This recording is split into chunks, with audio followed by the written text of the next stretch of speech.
You just mentioned you were here like 2 months ago, right? So how often do you visit China? The China is one of the main priorities in our policy.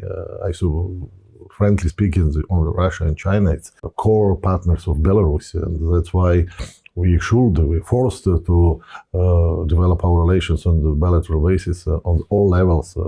And I'd like to say that this year we had about 13 visits from Belarus to China on the level of highest level, and about 23 visits from China to Belarus at the highest level. I mean that some ministers, vice prime ministers, the heads of some provinces, or our gubernies in Belarus made such visits during the year. And it's my second time this year, but last year I was 3 times in China.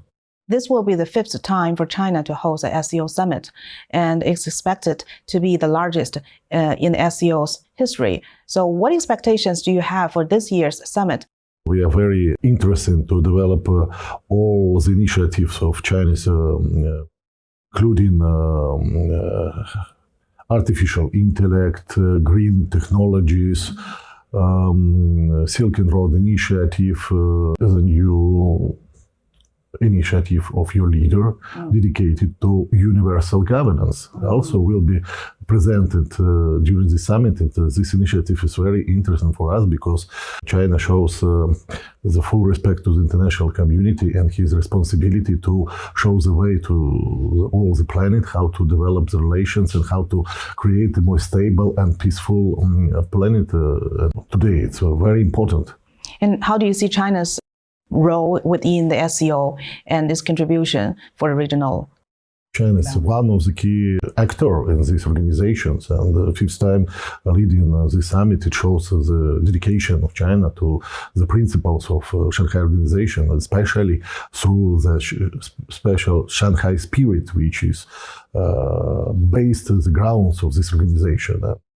I suppose that's a very good example for other countries how to implement the duties of chair country. How do you assess the progress of China-Belarus business cooperation under the Belt and Road framework, and how does Belarus align its own development initiative with BRI? From the very beginning, we provided full support for this initiative.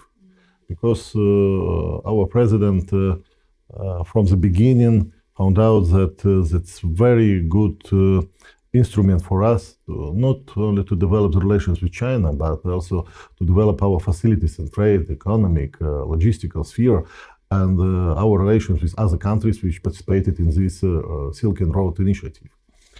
And we, of course, welcomed all the ideas within this initiative during these years.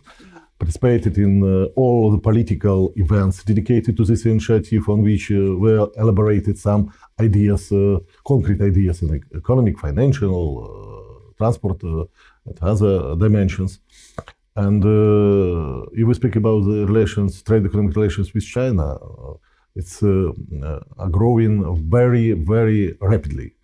And if even now, if we will compare it with our trade, for example, with European Union, our close partner and close neighbor, but in these circumstances of some limitation, some sanctions, and etc., that now the trade turnover with China, I suppose this year will be twice more than our trade with European Union as a union, not with some countries, but with all of the union.